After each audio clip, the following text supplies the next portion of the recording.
Hello, everyone. Good morning. Good morning. This is Mary H Fernandez, your host of Leadership Legacies and Legends Unleashed. I wanted to start a morning inspiration series as we're moving into a new day, a new way, and handling so many things. I wanted to just check in first and say, how have you been doing? Have you been out and about connecting to your heart, your dreams, your goals, the things that make you happy? I know for update on what I've been doing, I decided after March of last year to finally move forward with surgery on my hand. And I did that because I was in such pain at sometimes during the day and sometimes during the night. And the pain was strange, was really strange. And we always, many of us, if you can agree with this one, think we can handle everything and that nothing is so bad. And that's not so bad. This kind of thing about feeling like your pain isn't as important, is as important as someone else's pain, right? And I want to affirm, help you understand where I'm coming from. I was talking with one of the assistants that were helping me get ready for surgery, and she shared how she had suffered in pain many years, many different doctor visits and many different put-offs, to the point where she began to learn more about life and her body and her age that made certain things happen, which means she may have needed to see a doctor. Well, what this doctor did for me, I could not have done for myself. And I fought it because I thought I had the strength to do all the exercises, all the meditations, all the recommendations of friends and associates who mean well, to do those things. But just sharing with prioritizing yourself and connecting to your personal strength and your personal importance in this place, in this earth. I wanted to just share it with you so that you can reflect on, what are you paying attention to?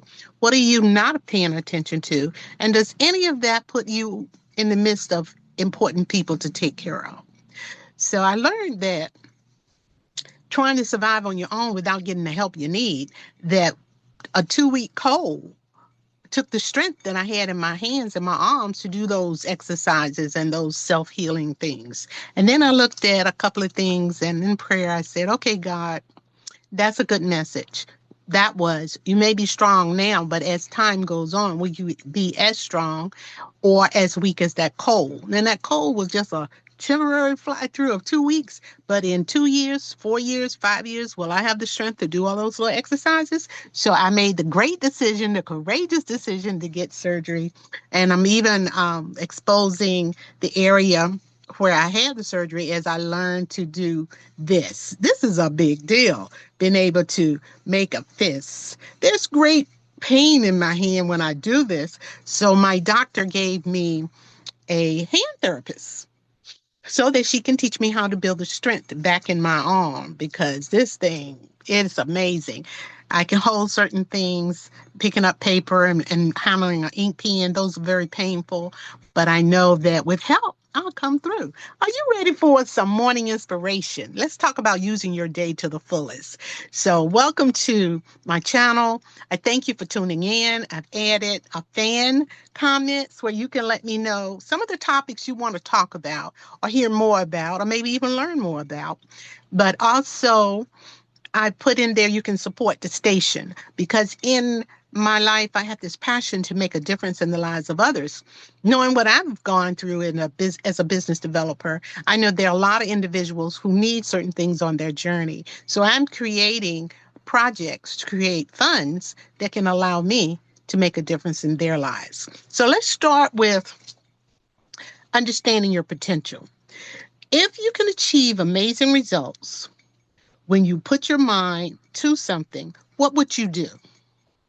If you could achieve amazing results when you put your mind to it, what would you do?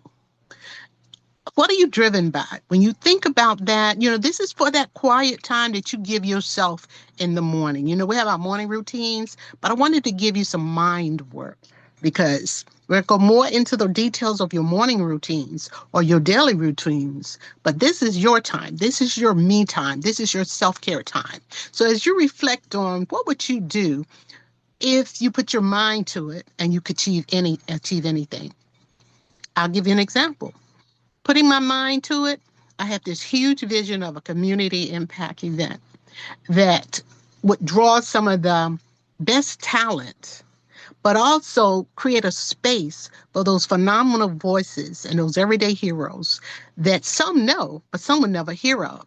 But if I create that, that would be like a launching path for their future, seed into the legacy of tomorrow. Here's number 2. Are you counting your blessings? Are you counting your blessings? When you look at the world today and you look around and you see everything that's going on, you stop and you say to yourself, what am I absorbing? Because whatever we're absorbing, looking at, feeding our soul, our mind, and our bodies, and bouncing against your frequency, maybe you're a positive, nice, kind, giving person. But if you're absorbing so much discord, fear, confusion, antagonistic type voices and things, they do impact what comes out of you. Because where are those things stored? As I keep researching and love learning, they're stored in your body. Somewhere in this human body is all that discord, all that stuff that's being fed into our ears. It's because we have a mind and we have a brain, we have a soul, and we are listening. We are listening and feeding. So what are we feeding our souls? So think about your blessings and whatever it is that you want to do. If you put your mind to it, what would it be? This would be reflection time. Maybe you'll get a journal. Maybe you'll write down things and walk yourself through this transformational investment in yourself. Number 3, do you learn from your mistakes? Let me say on that. Painful when we hit a roadblock or failure or a fall. I was looking at the Olympics, something I really, really love. And I am so impressed with the athletes. I am so impressed with the athletes. We as a world come together during that time. And we are all looking and expecting and cheering everyone on and definitely wanting your own team to win. That's sportsmanship that a lot of us tend to get away from. Sportsmanship in life, in work, in anything that we do. So, the most highly pressurized individual in the Olympics, the world was looking at. What was he feeling? What was he thinking? And he was doing his absolute best. One point I saw was the athletes very often don't like to look at each other's performance because that is distracting and some is empowering. It's just like artists or event planners or creators. They do not choose to look at each other's work and hear the post every day of what someone else is doing when you both are doing the same thing in your own way, in your own lane, because it can be distracting and you almost want to question yourself or compare yourself. So it's no harm meant that we don't do that. Okay? So when you make a mistake, how do you handle it? Those young men, those young women in the challenge pushed themselves to the limit. And then they showed up and spoke on how they felt, how they answered the questions, but with such dignity and such self-control and composure. I was totally impressed. Even if their hearts were broken, they were extremely disappointed and saying things like, I blew it. They were analyzing what happened. Now what happens after you have done that?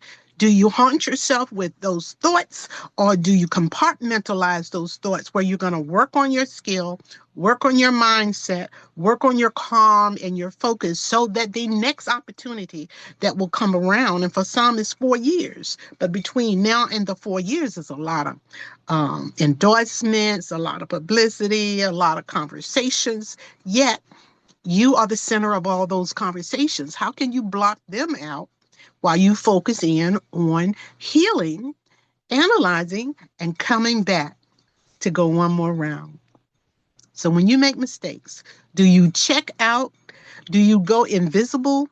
Do you I mean, it's almost like taking a punching bag and constantly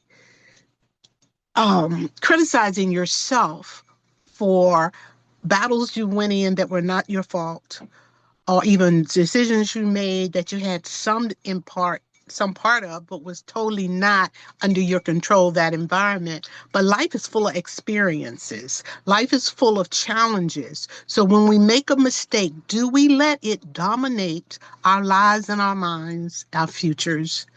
And does it impact your joy? Because the joy of the Lord is our strength, which means the opposite is taken away from your strength or taken away from your gifting, so that if you bury those gifts because of a mistake, it only delays the birth of that greatness because it's coming through. It will not be denied. It's just a matter of how do we handle it? These things, this energy coming into your positive space. Let's go to a fifth tip. Do you embrace change? Change is an amazing, ongoing phenomenon that we do not have control over. I was out doing one of my favorite relaxing things, which is just hanging out in one of my favorite stores, looking to see what was new and what was happening. And in that moment, I was, just looking at a couple of things. I found a nice little hat, and the weather is coming, the sun is coming, and I like to protect my forehead and my nose because the light is so bright. So I found a hat. It fit. How amazing. And of course, it was at a great discount. Didn't want to spend much, but I found that hat and I bought it. So I was listening to conversations around me because other people tend to do that exact same thing. We browse around and see what's new, and we may not buy anything, but it's just seeing if that thing that's in your to-do wish list happens to show up. Yeah, you might buy it because you saved a few dollars to purchase that fun thing. So I heard a woman. You can't tell people how old they are. You can't tell how old people are these days. They can be 80 and look like they're 40. They can be 25 and even younger, and you still can't tell their age because of how they present themselves. But she was saying, oh, I just wish people would get rid of all these machines and automations. I wish I could just talk to a person. Wow. That brought up the thought of AI. AI. A lot of people hate AI. AI is like an automated library of information, a resource of powerful information that is at your fingertips. Others around you that serve you in this world are using it. You call for a doctor's appointment, you call to pay a utility bill, you get this voice that says, I am so and so's assistant. How may I help you? Please say something like X, Y, or Z. What do you do to get around that? Stop engaging the world, or find out how you want to use it and then use it that way. You don't have to indulge. People are worried about change, and is it going to impact their job? Yes, some they will. Some are confused by that, and some are not quite sure about that. So, watch this. There is a new job category where schools are testing out teaching the young adults how to maximize their days and their times and their hours of learning in the new world that we live in. And the teachers don't have to have a degree, don't have to have job experience. They need skill. And that's understanding the basics of the computer world, maybe even the basics of AI. And guess what? It's paying six figures.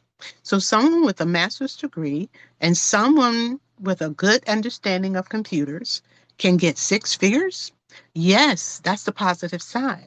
It also evens the playing field because now you don't have to have a team of 40. You don't have to have a team of 40. You can have a team of maybe 3 to 5 and execute some magnificent projects that you always wanted to achieve, just didn't have the money for the staffing or the team. So it works on both sides. So do we battle it?